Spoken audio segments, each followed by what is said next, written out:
Kembali bersama saya, Hendy Wicaksono, dosen Teknik Elektro Universitas Surabaya. Pada video pembelajaran ini, kita akan membahas mengenai Control of Wheeled Mobile Robot.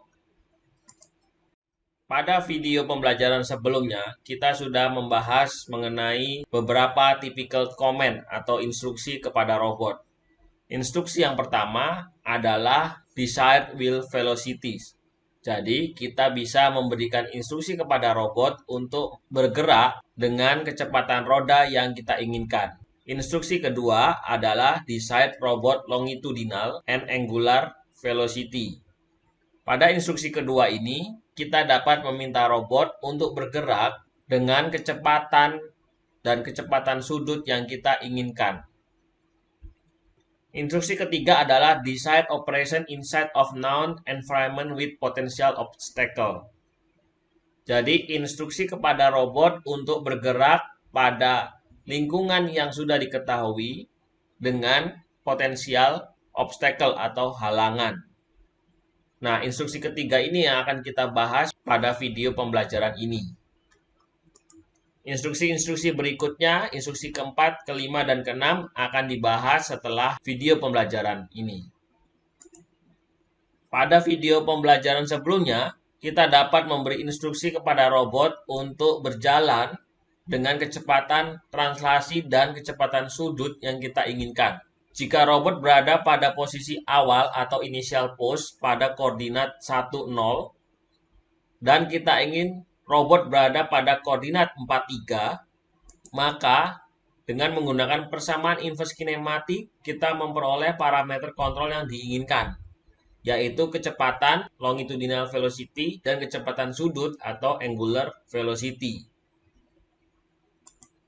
Desired wheel velocities.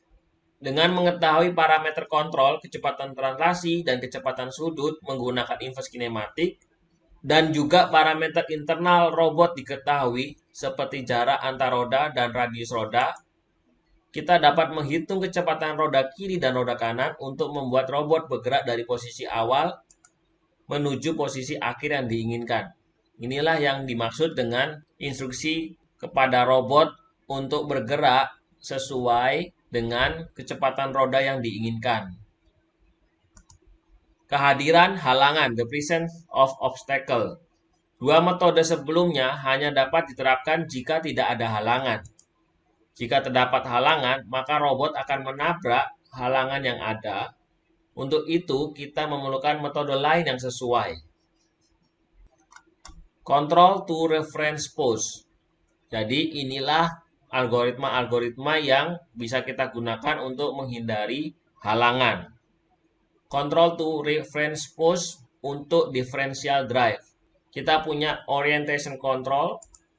Orientation control adalah algoritma kontrol yang menghasilkan motion menuju orientasi yang diinginkan. Kita akan punya P dot atau omega sama dengan K dikalikan P ref dikurangi P. Jadi, sudut final dikurangi sudut saat ini. K adalah konstanta gain. Kemudian kita memerlukan forward motion control. Forward motion control adalah algoritma kontrol untuk mendefinisikan kecepatan translasi dari sebuah mobile robot untuk mencapai kontrol target. Jadi kita punya V sama dengan K dikalikan square root X referensi atau X final dikurangi X dikuadratkan ditambah Y ref dikurangi Y dikuadratkan. Dengan K juga konstanta gain. Ini adalah contoh dari control to reference pose for differential drive. Posisi 1,0 dengan heading atau orientasi menghadap minus 180 derajat. Kemudian berjalan menggunakan algoritma yang ada menuju target 4,4 di sini. Sedangkan orientasinya adalah hasil dari arah pergerakan menuju ke arah target. Sedikit berbeda untuk Ackermann drive.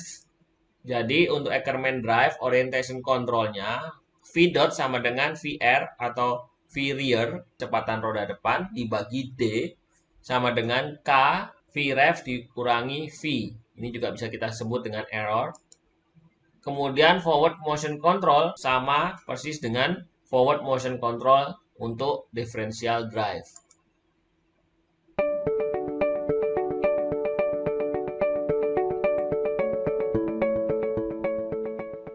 Berikutnya kita punya control to reference position.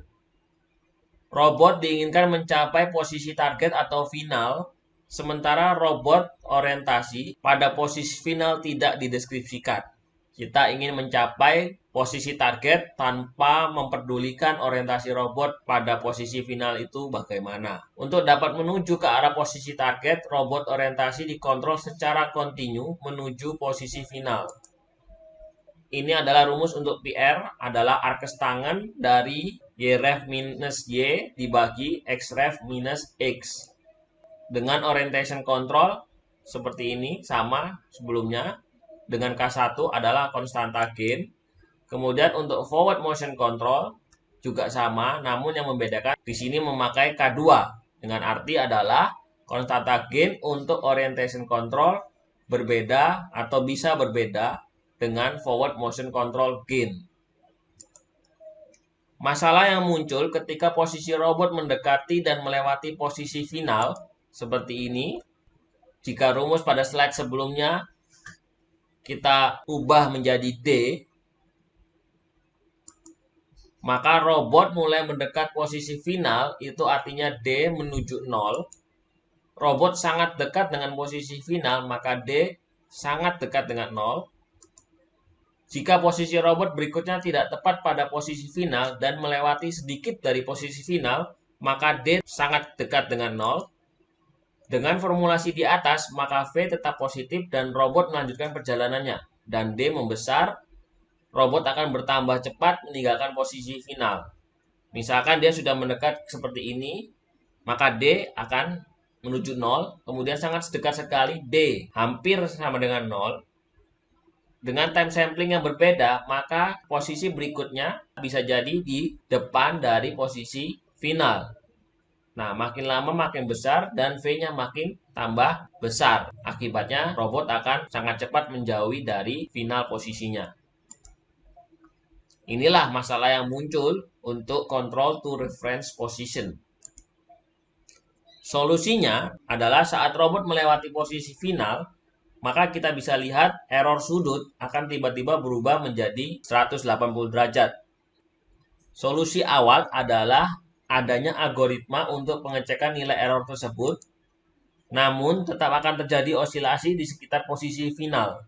Jika terlewat, maka error sudut akan tiba-tiba berubah menjadi 180 derajat, sehingga kita harus memundurkan robot tersebut. Kemudian ketika dia masih errornya positif, dia akan maju lagi dan begitu terus sampai tidak ada hentinya, sehingga terjadi osilasi di titik final. Solusi terbaik adalah dengan memodifikasi formulasi sebelumnya menjadi jika error sudut sama dengan PR minus P dan P dot sama dengan K1 arkes tangan error P, dan dengan V seperti sebelumnya ditambah dengan signum cos E V. Fungsi signum artinya jika kita mempunyai signum X, maka dia akan bernilai minus 1 jika X lebih kecil dari 0, bernilai 0 jika X sama dengan 0, bernilai 1 jika X lebih besar dari 0. Sehingga jika kita masukin dengan formulasi ini, maka dia akan bernilai minus 1 jika cos EV, jika cos error lebih kecil dari 0, dan akan bernilai 1 jika cos error lebih besar dari 0. Dengan begitu, ketika mendekati posisi final, fase ini akan berhenti dan kecepatan menjadi 0, sehingga tidak akan terjadi osilasi.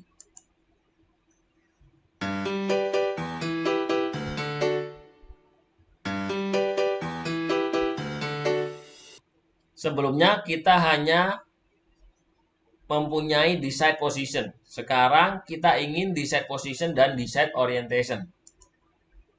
Control to reference position algorithm adalah algoritma yang hanya mampu menggapai posisi final yang diinginkan tanpa mempedulikan orientasi final saat berada pada posisi final. Jadi kita hanya dapat decide position tanpa mengindahkan orientasi dari robot. Berikutnya, untuk dapat mencapai target position dan target heading atau orientation, kita memerlukan control to reference pose using an intermediate point algorithm. Berikut gambar dari control to reference pose using an intermediate point. Jadi targetnya di sini xref, yref. Kita menggunakan intermediate point di sini.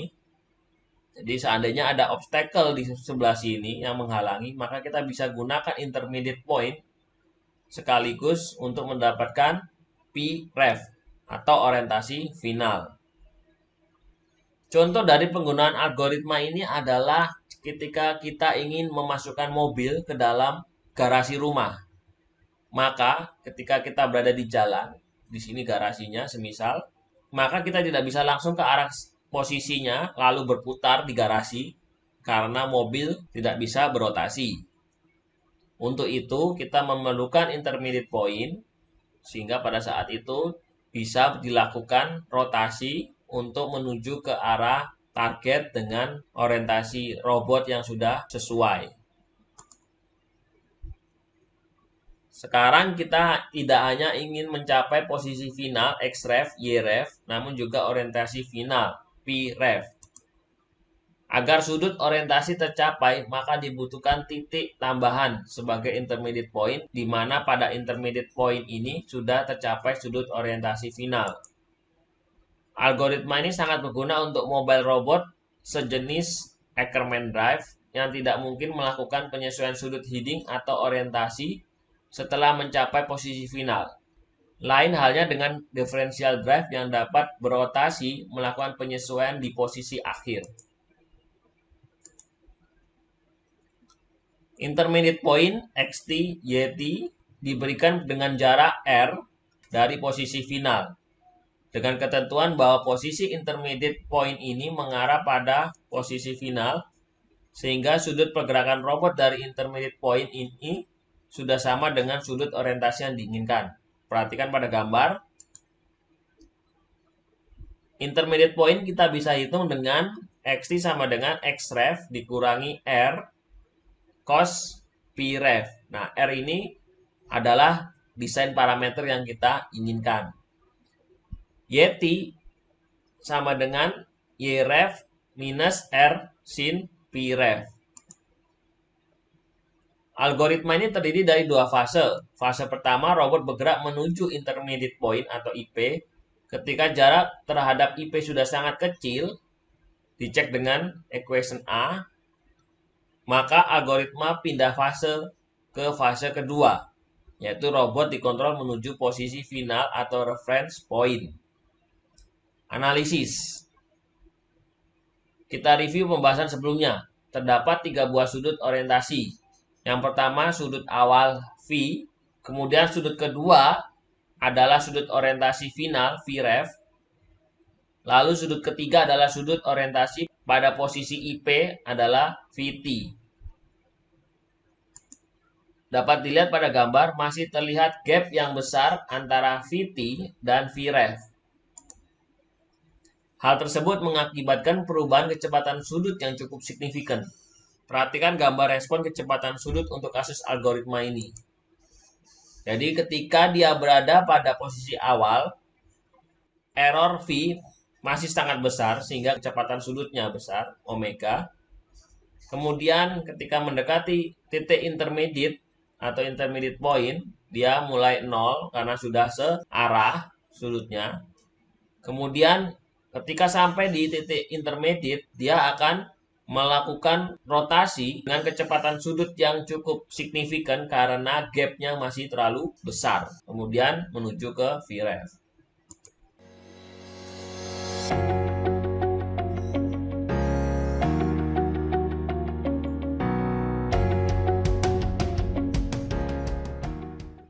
Control to reference pose using an intermediate direction. Dimulai dengan membuat konstruksi segitiga siku-siku, titik posisi final atau reference point sebagai titik siku dari segitiga siku-siku. Perhatikan pada gambar. Salah satu sisi dari segitiga situs siku adalah penghubung posisi robot saat ini dan posisi final D dengan formulasi sebagai berikut. Jadi D adalah posisi terkini atau posisi saat ini. Di dalam gambar ini karena ini posisi awal, maka posisinya seperti ini. Tapi ketika berikutnya, ketika robot berada di sini, maka D adalah dari titik ini ke Xref. Panjang sisi ini mendefinisikan PR sebagai sudut posisi robot menuju target. Sisi yang lain dengan panjang tetap, yaitu R lebih besar dari 0, ditentukan oleh user. Jadi kita tentukan R-nya mau seberapa jarak antara titik Xref terhadap titik intermediate-nya. Sudut antara sisi D dengan sisi miringnya dinotasikan dengan notasi beta. Jadi sisi D terhadap sisi miring akan kita beri notasi beta. Dua sudut yang berperan penting dalam algoritma ini didefinisikan sebagai alfa adalah PR dikurangi Pref, kemudian beta dengan rumus sebagai berikut. Algoritma ini juga mempunyai dua fase. Pada fase pertama, ketika alfa besar, orientasi robot dikontrol menuju intermediate direction dengan Vt sama dengan Vr plus beta. Ketika alfa dan beta bernilai sama, sudut orientasi final saat ini akan berganti menjadi Vt sama dengan Vr plus alfa. Formula kontrol sebagai berikut.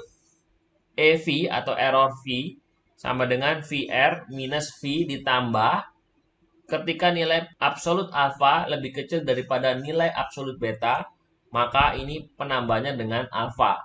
Selain itu penambahan dengan beta. Dengan omega adalah konstanta gain dikalikan error sudutnya. Analisis membandingkan antara CRP, control to reference pose using an intermediate point dengan intermediate directions. Kita bisa lihat bagian atas adalah intermediate point, ketika bawah menggunakan intermediate directions. Berikut adalah garis vertikal ketika dia mencapai intermediate point. Kemudian bisa kita lihat omega kembali besar minus 4, artinya dia berotasi sangat cepat. Namun ketika intermediate directions sangat kecil sekali nilai dari omega. Sekian video pembelajaran kali ini. Kalian bisa mengaplikasikan formulasi atau algoritma yang ada pada video pembelajaran ini dengan menggunakan MATLAB atau Webbots untuk memperdalam pemahaman kalian tentang algoritma. Terima kasih.